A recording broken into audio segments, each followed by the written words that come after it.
บอกว่านะคะในวันนี้นะศิลปินและแล้วก็ดารานะคะแล้วก็ไม่เพียงแต่คุณน้องเท่านั้นนะจะมีศิลปิน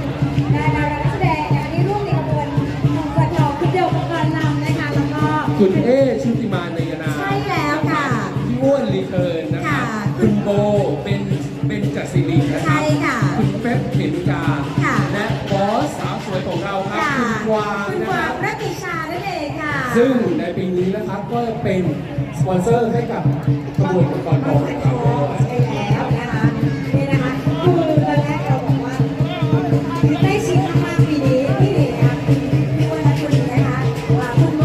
นะคะมาแล้วสวยงามนะคะเราก็ได้ว่าเขาทำอะไรพิธีกรในวิถีการดูบอลดูกันเยอะ